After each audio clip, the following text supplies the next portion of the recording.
ನಮಸ್ತೆ ಎಲ್ರಿಗೂ.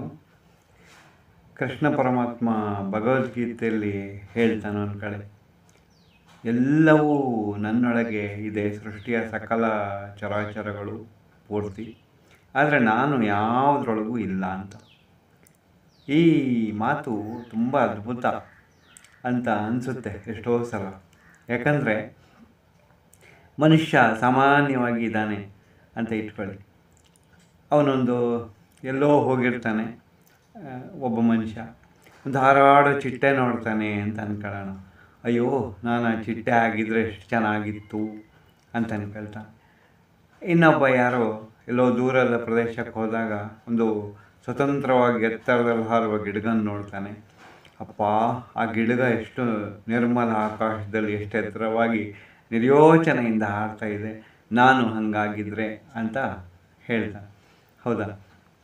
ಅದೇ ಯಾವುದೋ ಒಂದು ಕಾಡಿಗೆ ಹೋಗಿ ವನರಾಜನ ಸಿಂಹನ ದರ್ಶನ ಮಾಡ್ತಾನೆ ಅಂತ ಇಟ್ಕೊಳ್ಳಿ. ಅದು ತುಂಬ ರಾಜಗಾಂಭೀರ್ಯದಿಂದ ಒಂದು ಕಡೆ ವಿಶ್ರಮಿಸ್ತಾನೋ ಅಥವಾ ಓಡಾಡ್ತಾನೋ ಇರ್ಬೇಕಾದ್ರೆ, ಅಯ್ಯೋ ನಾನೊಂದು ಸಿಂಹ ಆಗಿದ್ರೆ ಅಂತ ಅನ್ಕೊಳ್ತಾನೆ. ಯಾವುದೋ ಒಂದು ಹೆಣ್ಣುಮಗಳು ಒಂದು ಝೂಗೆ ಹೋಗ್ತಾಳೆ, ಒಂದು ನವಿಲನ್ನು ನೋಡ್ತಾಳೆ ಅಂದರೆ, ಅಯ್ಯೋ ಎಷ್ಟು ಸುಂದರವಾಗಿದೆ, ನಾನೊಂದು ನವಿಲಾಗಿದ್ದರೆ. ಎಷ್ಟು ಮನಸ್ಸಿನ ಆಸೆಗಳು ಹಾಗೆ ಹೊರಗೆ ಬರ್ತವೆ ಅಂದರೆ ನಮ್ಗೆ ಆಶ್ಚರ್ಯ ಆಗುತ್ತೆ.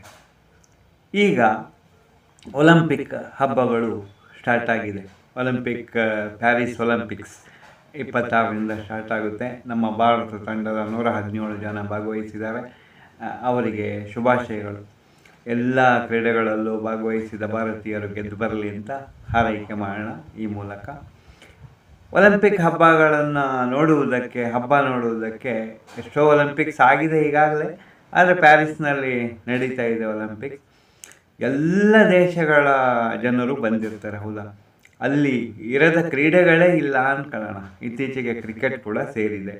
ಬ್ಯಾಸ್ಕೆಟ್ಬಾಲು, ಹಾಕಿ, ಜಿಮ್ನಾಸ್ಟಿಕ್ಸು, ಈಜು ಸ್ಪರ್ಧೆಗಳು, ಓಟದ ಸ್ಪರ್ಧೆಗಳು, ಏನುಂಟು ಏನಿಲ್ಲ ಎಲ್ಲ ಆಟಗಳು ಇದೆ. ಎಲ್ಲ ಆಟಗಳನ್ನು ಇಷ್ಟಪಡುವ ಎಲ್ಲ ವರ್ಗದ ಜನ, ವಿವಿಧ ಪರಿಸರ, ವಿವಿಧ ಸಂಸ್ಕೃತಿ, ಹುಟ್ಟಿ ಬೆಳೆದ ಒಂದು ನಾಡು ಇತ್ಯಾದಿಗಳು ಎಲ್ಲ ಬೇರೆ ಬೇರೆ ಆಗಿದ್ರೂ ಕೂಡ, ಪರಿಸರ ಬೇರೆ ಆಗಿದ್ರೂ ಕೂಡ ಅದೆಲ್ಲ ಜನ ಒಟ್ಟಿಗೆ ಬಂದಿರ್ತಾರೆ. ಅವರು ಯಾವುದೇ ಕ್ರೀಡೆಗಳನ್ನು ನೋಡಿದ್ರು ಎಲ್ಲ ಜನಗಳು ಅಯ್ಯೋ ನಾನು ಇದಾಗಿದ್ರೆ ಅಂತ ಅಂದ್ಕೊಳ್ತಾರೆ. ಉದಾಹರಣೆಗೆ ಓಟದ ಸ್ಪರ್ಧೆ ಅಂತ ಇಟ್ಕೊಳ್ಳಿ. ಆಗ ಜಮೈಕಾದ ಹುಸೇನ್ ಬೋಲ್ಟ್ ಆರಾಧಕರಾಗಿರೋರು, ಜಮೈಕಾದ ಓಟಗಾರ್ತಿ ಯಾರು ಓಡೋರಾಗಿದ್ದರೆ ತಕ್ಷಣ ಚಪ್ಪಳೆ ಹೊಡಿತಾರೆ, ಅಯ್ಯೋ ನಾನು ಅಲ್ಲಿ ಇದ್ದಿದ್ರೆ ಅಂತಾರೆ. ಹೌದಾ?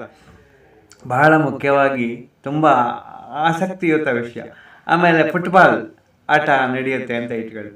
ಯಾರೋ ಒಬ್ಬ ಗೋಲ್ ಹೊಡಿತಾನೆ, ಎಲ್ಲೋ ಕೂತ್ಕೊಂಡಿರೋ ಮತ್ತೊಬ್ಬ ಒಂದು ದೇಶದ ವ್ಯಕ್ತಿ ಅವನು ಅಯ್ಯೋ ನಾನು ಆ ಥರ ಫುಟ್ಬಾಲ್ ಆಡಿದ್ದಿದ್ರೆ ಅಂತಾನೆ. ಎಷ್ಟು ಕ್ರೀಡೆಗಳು ನಡೀತಾವೋ ಅಷ್ಟೂ ಕ್ರೀಡೆಗಳಲ್ಲಿ ಜನ ಆಸ್ವಾದಿಸ್ತಾರೆ. ವರ್ಗ, ಜಾತಿ, ಭೇದ ಯಾವ ಒಂದು ವಿಶೇಷಗಳು ಗಣನೆಗೆ ತಾಳದೆ ಮನಸ್ಸಿಗೆ ಇಷ್ಟ ಆಗಿದ್ದ ತಕ್ಷಣ ಮೆಚ್ಚಿಕೊಂಡು ಚಪ್ಪಾಳೆ ಹೊಡಿತಾರೆ, ಅಯ್ಯೋ ನಾನು ಅದಾಗಿದ್ರೆ ಅಂತಾರೆ. ಉದಾಹರಣೆಗೆ ಸಿಂಪಲ್ಲಾಗಿ ಹೇಳೋಣ, ಕ್ರಿಕೆಟ್ ಮ್ಯಾಚ್ ನಡೆಯುತ್ತೆ. ಒಬ್ಬ ಅತ್ಯುತ್ತಮವಾಗಿ ಬೌಲ್ ಮಾಡ್ತಾನೆ, ನೋಡಿದ ಒಬ್ಬ ಕಾಣಿಗ ಇದ್ದವನು ಅಯ್ಯೋ ನಾನು ಬೌಲರ್ ಆಗಿದ್ರೆ ಅಂತಾನೆ. ಯಾರೋ ಒಬ್ಬ ಅತ್ಯುತ್ತಮವಾಗಿ ಫೀಲ್ಡ್ ಮಾಡಿ ಒಂದು ಕ್ಯಾಚ್ ಹಿಡಿತಾನೆ, ಮತ್ತೊಬ್ಬಳು ಅಂದ್ಕೊಳ್ತಾಳೆ ಅಯ್ಯೋ ನಾನು ಆ ಜಾಗದಲ್ಲಿ ಇದ್ದಿದ್ರೆ, ನಾನು ಹಂಗೆ ಕ್ಯಾಚ್ ಹಿಡಿದಿದ್ರೆ. ಇನ್ನೊಬ್ಬ ಯಾರೋ ಸೆಂಚುರಿ ಹೊಡಿತಾನೆ, ಆಗ ಎಲ್ಲೋ ಕೂತಿರೋ ಯಾರೋ ಒಬ್ಬ ವ್ಯಕ್ತಿ ಯಾವುದೋ ದೇಶಕ್ಕೆ ಸಂಬಂಧಪಟ್ಟವನು ಬಂದಿರ್ತಾನೆ, ಅಯ್ಯೋ ನಾನು ಆ ಥರ ಸೆಂಚುರಿ ಹೊಡಿಯಂಗಾಗಿದ್ರೆ. ಎಷ್ಟೊಂದು ಅದ್ಭುತವಾದ ವಿಷಯ.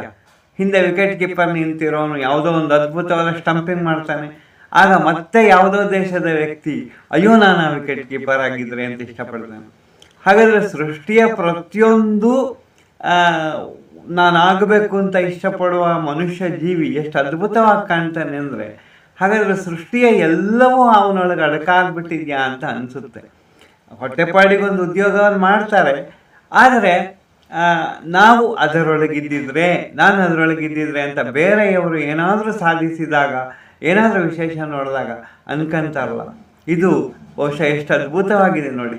ಅಹಂ ಬ್ರಹ್ಮಾಸ್ಮಿ ಅಂತ ಹೇಳೋದು ಇದೆ ಅಂತ ಕಾಣುತ್ತೆ, ಇದೇ ತತ್ವ ಅಂತ ಕಾಣುತ್ತೆ. ಅದಕ್ಕೆ ಭಗವದ್ಗೀತೆಯಲ್ಲಿ ಕೃಷ್ಣ ಹೇಳಿದ್ದು ಸರಿಯಾಗಿದೆಯೇನೋ, ನಾನು ಎಲ್ಲರೊಳಗೆ ಇದ್ದೀನಿ, ಆದರೆ ನನ್ನೊಳಗೆ ಯಾರೂ ಇಲ್ಲ ಅಂತ. ಈ ಸತ್ಯವನ್ನು ಅರ್ಥ ಮಾಡಿಕೊಂಡು ಜಗತ್ತಿನ ಎಲ್ಲ ಚಂದಗಳನ್ನು ಆಸ್ವಾದಿಸೋಣ. ನಾವು ಯಾವುದೇ ಹೊಟ್ಟೆ ಕಿಚ್ಚು ಅಥವಾ ಸ್ಪರ್ಧೆ ಇಲ್ಲದೆ ಬದುಕೋದಕ್ಕೆ ಎಲ್ಲರಿಗೂ ಬಿಡೋಣ. ಹಾಗೆ ನಾವು ಆಸ್ವಾದಿಸುತ್ತಾ ಬದುಕೋಣ. ಬಾಕಿ ಎಲ್ಲ ವಿಷಯ ನಾಳೆ ಮಾತಾಡೋಣ. ನಮಸ್ತೆ.